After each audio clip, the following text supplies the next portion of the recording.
શિક્ષક દિવસ નિમિત્તે બોટાદ જિલ્લાના રાણપુર તાલુકાની શ્રી મનુભાઈ એ શેઠ ઇંગ્લિશ મીડિયમ સ્કૂલમાં શ્રેષ્ઠ શિક્ષક પારિતોષિક વિતરણ સમારોહ યોજાયો હતો, જેમાં બોટાદ જિલ્લા કક્ષાના તેમજ તાલુકા કક્ષાના શ્રેષ્ઠ શિક્ષકોનું મહાનુભાવોના હાથે સન્માન કરવામાં આવ્યું હતું. તેમજ માર્ચ 2025માં ધોરણ 10 અને ધોરણ 12ની બોર્ડની પરીક્ષામાં 100% પરિણામ લાવનારી 19 સરકારી માધ્યમિક અને ઉચ્ચતર માધ્યમિક શાળાના આચાર્યશ્રીઓનું વિશેષ સન્માન આ તકે કરવામાં આવ્યું હતું. આ ઉપરાંત આ અવસરે વિશેષ પ્રતિભા ધરાવતા 15 જેટલા વિદ્યાર્થીઓને પ્રોત્સાહિત કરવામાં આવ્યા હતા. જિલ્લાની વિવિધ 33 જેટલી પ્રાથમિક શાળાઓના બાળકોને બાહ્ય પરીક્ષાઓ જેવી કે CGMS, CET, PSC, NMMS માં ઉત્કૃષ્ટ પ્રદર્શન કરનારી 23 શાળાઓના આચાર્યશ્રીઓનું મહાનુભાવોના હસ્તે સન્માન કરીને તેમની કામગીરીને શિક્ષક દિને બિરદાવવામાં આવી હતી.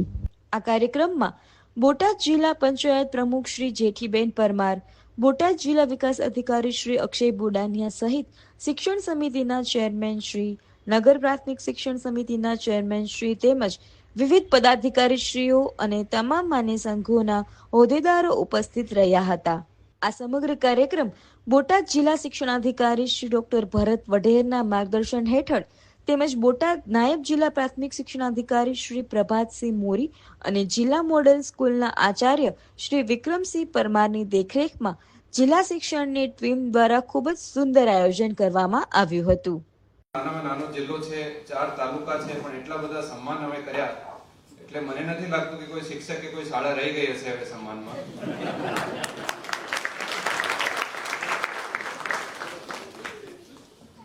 બોટાદ જિલ્લાની શિક્ષણ શાખાની કામગીરી એ જિલ્લા પંચાયત ખાતે શિક્ષણ અમારે ડીપીઓ સાહેબની કચેરી હોય કે તાલુકા કક્ષાની કોઈ કચેરી હોય, પે સેન્ટર હોય કે શાળા હોય, ક્યારે કોઈ પણ નેગેટિવ ન્યૂઝ તો બહુ દૂરની વાત છે, પરંતુ અમને પોઝિટિવ અને પોઝિટિવ જ સાંભળવામાં આવે છે. એટલે આ બધાને આજના દિવસે હું ખાસ આપ લોકોની કામગીરીને યાદ કરું છું, ખૂબ આપ લોકોને બિરદાવું છું, આપ લોકોને અભિનંદન પાઠવું છું. મિત્રો, આપણે વહીવટી તંત્ર એક સિસ્ટમની જેમ હોય છે, નીચે પાયાની કચેરીઓ હોય છે, એના ઉપર એની ઉપલી કચેરીઓ હોય છે, પછી આમ કરતા કરતા ગાંધીનગર, દિલ્હી સુધીની કચેરીઓ હોય છે.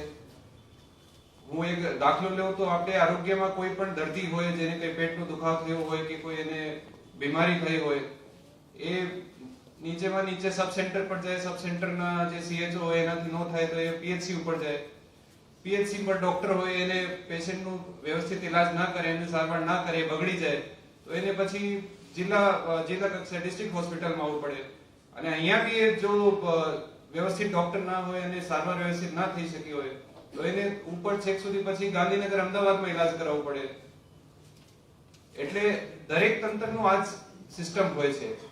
શાળા લેવલ પર કોઈ પ્રશ્ન હોય તો તાલુકા લેવલ પર જાય, તાલુકા લેવલનો પ્રશ્ન હોય જિલ્લા લેવલ પર જાય, જિલ્લા લેવલનો પ્રશ્ન જિલ્લા લેવલ પર બી સોલ્વ ન થાય જિલ્લા લેવલના અધિકારીઓ, પદાધિકારીઓથી, તો એ છેક ઉપર સુધી જાય.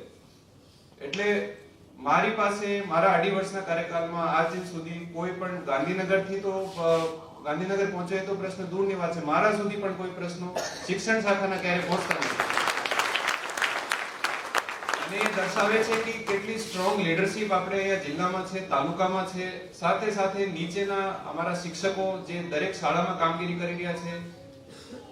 હવે તો મને લગભગ શિક્ષકોનું મોઢાથી ઓળખાણ હવે મારે થઈ ગઈ છે. કોઈ રસ્તામાં કોઈ મને મળે અથવા કોઈ આવે તો હું બતાવી શકું કે બોટાદના શિક્ષક છે. એટલું મેં શાળાઓમાં બી વિઝિટ કરી છે અને આપ લોકોને જોયા બી છે કામગીરી કરતા. આપણે જેમ અહીંયા વાડેર સાહેબની ખૂબ પ્રશંસા થઈ છે, એમની સાથે એમની ટીમ છે, મોરી સાહેબ છે, વિક્રમસિંહ છે, ખૂબ સારી કામગીરીની ટીમની પ્રશંસા થઈ છે. હમણાં રાષ્ટ્રપતિ સાહેબ અમારે રાજ્યપાલ સાહેબનું એવોર્ડ એમને મળ્યું છે. દરેક શાળાના રિઝલ્ટ હોય કે દરેક કોઈ પણ કોમ્પિટિશન હોય, દરેક જગ્યા બોટાદનું હંમેશા જે ક્રમ હોય છે મોખરે હોય છે.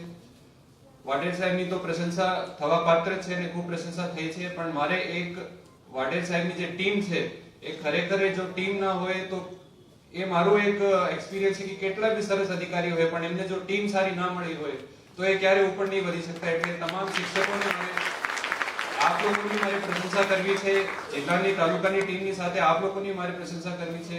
કોઈ પણ એવોર્ડ હોય, કોઈ પણ રાજ્ય કક્ષાનો એવોર્ડ હોય, જિલ્લા કક્ષાનો એવોર્ડ હોય, એ ફક્ત અધિકારીનો એવોર્ડ નથી હોતો, એ તમામ એમના નીચે જે ટીમ હોય છે એમનો બી એવોર્ડ હોય છે. એટલે આપ લોકો બી અભિનંદનના પાત્ર છો. આપ લોકોની બી ખૂબ સરસ કામગીરી છે અને આપ લોકોનું સહકાર છે અહીંયા પોઝિટિવ તાલુકાને અને જિલ્લા પંચાયતનું સહકાર છે. એટલે આ જેમ હમણાં વાત કરી કે વાડેર સાહેબ મને કહેતા તમારા ફરજમાં આવે છે તો હુકમ અમારે કરવાના જ હતા, પણ એ સ્મૂથલી કેમ થયા? એટલે કોઈ પણ સરકારનો હુકમ થયો હોય સૌથી પહેલા બોટાદ જિલ્લાએ કરી નાખ્યું. એટલા માટે કારણ કે તમે લોકો એક પરિવારની જેમ ચાલો છો. તમારા વચ્ચે, શિક્ષકો વચ્ચે, તાલુકાની કચેરીઓ વચ્ચે, જિલ્લાની કચેરીઓ વચ્ચે કોઈ પણ પ્રકારનું મિસટ્રસ્ટ કે દુર્ભાવ કે કોઈ નેગેટિવ ફિલિંગ નથી. એટલે બધાને અંદરથી મોટિવેશન આવે કે ભાઈ મારે હવે વાડેર સાહેબ હવે તો એમને મોટિવેશન આવે, મારા શિક્ષકોને મારે સૌથી ઝડપી એ કામ કરી બતાવવું છે, એટલે આને લાભ મળે મારે સૌથી ઝડપી કરવું છે. અને સિમિલરલી જો આમનું કોઈ કામ હોય, આમની કોઈ પ્રતિસ્પર્ધા હોય કે કોઈ નીચે કામગીરી કરાવી હોય, કોઈ યોજના હોય, તો આપ લોકોના મનમાં બી મોટિવેશન આવતો હતો કે ભાઈ અમારા સાહેબ શિક્ષણ અધિકારી બહુ સારા છે, અમારા જિલ્લાની તાલુકાની ટીમ બહુ સારી છે, એટલે અમારે બી ખૂબ મનથી એ કામ કરીને અને આમના માટે એક સરસ એક રિઝલ્ટ આવે એવું અમારે કરવું છે. તો એ ટીમ ભાવના બી એક આપણે નોંધવા પાત્ર છે. હું તમામ મારા જિલ્લા પંચાયતમાં 14 થી 15 વિભાગો છે મારી પાસે. બીજા વિભાગોને, બીજા ખાતાના વડાઓને હું વારંવાર એ જ મોટિવેશન આપતો હોઉં છું કે આપણે ખરેખર શિક્ષણ શાખાથી આપણે શીખવું જોઈએ. આજે શિક્ષક દિવસ છે, પરંતુ મને આમ ખૂબ જોઈને મને આનંદ થયો કે આપણે બાળકોનું જે પ્રતિભાશાળી બાળકોનું આપણે સન્માન કર્યું છે. એટલે બાળકો કોઈ પણ શિક્ષણ વ્યવસ્થામાં બાળકો સિવાય કોઈ શિક્ષક ના હોઈ શકે. એટલે બાળકોને મારે ખૂબ અભિનંદન પાઠવું છે. શિક્ષકોથી મારી અપેક્ષા છે કે આપ લોકો જે રીતે એ મારા ઘરમાં મેં જોયું છે, એટલે હું આપને મારી એક અપેક્ષા બતાવું છું. જે રીતે આપ લોકો આપના બાળકોને, તમારા બાળકોને જે રીતે તમે અપેક્ષા રાખો છો કે એ ભણે અને મારું બાળક એટલું સુધી પહોંચે, એટલી જ અપેક્ષા ને એટલી જ મહેનત તમે તમારા સ્કૂલના વિદ્યાર્થીઓ માટે કરશો તો આપણો દેશ કોઈ દેશની પાછળ નહીં રહે. દેશનું ભવિષ્ય આપના હાથમાં છે. આપ લોકો દેશના ભવિષ્યને અત્યારે ઘડી રહ્યા છો. આપ લોકો જે આજે શિક્ષણ આપશો એ શિક્ષણ આપણને 20 વર્ષ પછી ખ્યાલ આવશે. એટલે આપણે આપણા જે શિક્ષકો રહ્યા છે, આપણા જૂના શિક્ષકો છે, એમનું બી આપણે એક સન્માન રાખીએ અને આવતી પેઢી માટે આપણે ખૂબ ખરેખર આપના લેવલથી મહેનત કરતા હોઈએ. અહીંયા અમારા જિલ્લા પંચાયતના પદાધિકારીશ્રી ઉપસ્થિત છે, એમનું બી અમને ખૂબ સહકાર મળતું હોય છે કોઈ પણ મેટરમાં. જિલ્લા પંચાયતના પ્રમુખશ્રી હોય, જિલ્લા પંચાયતના શિક્ષણ સમિતિના ચેરમેન હોય, આરોગ્ય સમિતિના ચેરમેન હોય, એમના સિંચાઈ સમિતિના ચેરમેનશ્રી હતા. ખૂબ પોઝિટિવ માહોલ સાથે આપણે એક કામગીરી કરતા હોઈએ છીએ. એટલે આપ લોકોને કોઈ જગ્યા આપ લોકોને કોઈ મુશ્કેલી પડતી હોય તો આમ તો મારા સુધી ક્યારે આવતી નથી, પરંતુ જો તમને લાગે તો નિસંકોચ મારી પાસે બી આપ લોકો આવી શકો છો. આપણે મળીને એક ટીમ સાથે કામ કરશું અને બોટાદને દરેક જગ્યામાં આપણે મોકલી રાખશું. Thank you. ભારત માતા. अधिनायक जय हे भारत भाग्य विधाता पंजाब सिंध गुजरात मराठा द्रविड़ उत्कल बंगा विंध्य हिमालय जय हे भारत भाग्य विधाता जय हे जय हे जय हे. આજે ડૉક્ટર સર્વપલ્લી રાધાકૃષ્ણન આપણા પ્રથમ ઉપરાષ્ટ્રપતિ અને દ્વિતીય રાષ્ટ્રપતિ એમના જન્મદિવસે શિક્ષક દિવસની ઉજવણી કરીએ છીએ. જ્યારે બોટાદ જિલ્લાની અંદર શ્રેષ્ઠ શિક્ષકોના સન્માનનો કાર્યક્રમ માન્ય જિલ્લા પંચાયતના પ્રમુખ અને જિલ્લા વિકાસ અધિકારી સાહેબ અને પદાધિકારીઓની ઉપસ્થિતિમાં યોજાયો અને એની અંદર શિક્ષકોનું સન્માન કરવામાં આવ્યું. બોટાદ જિલ્લાના શ્રેષ્ઠ શિક્ષક એવોર્ડ વિતરણની એક વિશેષતા એ છે કે અહીંયા અમે શિક્ષકોનું સન્માન, જે શ્રેષ્ઠ શિક્ષકો છે એમના એવોર્ડનો તો આપ્યા, પણ સાથે સાથે જે અમારી જિલ્લાનું ગૌરવ છે કે સરકારી શાળાઓ, જે 19 સરકારી શાળાઓ છે જેને ધોરણ 10 અને 12ની અંદર 100% રિઝલ્ટ પ્રાપ્ત કર્યું છે, એ શાળાનું ને આચાર્યને અમે સન્માન કર્યું છે, એમને અભિનંદન. સાથે સાથે પ્રતિભાશાળી બાળકો છે એ બાળકોનું પણ અમે અહીંયા સન્માન કર્યું છે, 15 જેવા બાળકોનું. અને સૌથી વિશેષ અલગ રીતે જે કામ છે, રાજ્ય પરીક્ષા બોર્ડ દ્વારા જે CET અને CGMSની પરીક્ષા લેવામાં આવે છે એની અંદર ઉચ્ચ સારું પરિણામ મેળવ્યું છે અને રાજ્ય પરીક્ષા બોર્ડ દ્વારા 33 જેટલી શાળાઓને અભિનંદન પત્ર પાઠવવામાં આવે છે. એવી 33 શાળાઓને પણ અમે આ તબક્કે એમને સન્માન કર્યું છે અને ખરેખર એમને ખૂબ ખૂબ અભિનંદન.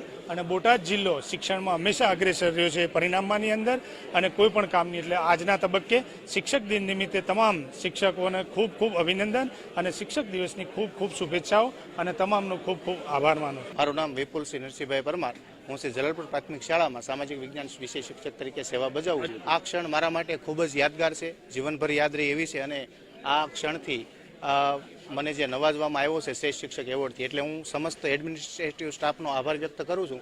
અને સંપૂર્ણ નિષ્ઠાથી આગળ હું આ જ ડેડિકેશનથી મારું શૈક્ષણિક કાર્ય છે એ નિરંતર કરતો રહીશ. અને આ તકે હું સૌનો આભાર વ્યક્ત કરું છું. અને આવતા દિવસોની અંદર જે અપેક્ષાથી વિદ્યાર્થીઓનું જ્ઞાન વધારવાનું કામ જે હું કરી રહ્યો છું એને બેવડા ઉત્સાહથી કરીશ. આનાથી મારી શાળા, મારા વિદ્યાર્થીઓ અને મારો પણ ઉત્સાહ બેવડાયો છે. એટલે આગળ ઉત્તરોત્તર મારા વિદ્યાર્થીઓની પણ પ્રગતિ થાય, મારા શૈક્ષણિક કારકિર્દીમાં મને પણ નવું નવું જાણવા મળે અને વિદ્યાર્થીઓને સારી રીતે હું ભણાવી શકું, આ બાબતે હું ખાસ જાગૃત રહી એવા પ્રયત્નો કરીશ. અને મારી શાળા અને મારી શૈક્ષણિક કારકિર્દી બંનેનો વિકાસ થાય, મારા વિદ્યાર્થીઓના જ્ઞાનમાં વધારો થાય, આવા ઉત્તરોત્તર નવા જે કાંઈ ઇનોવેશન હશે એ બધા હું કરતો રહીશ.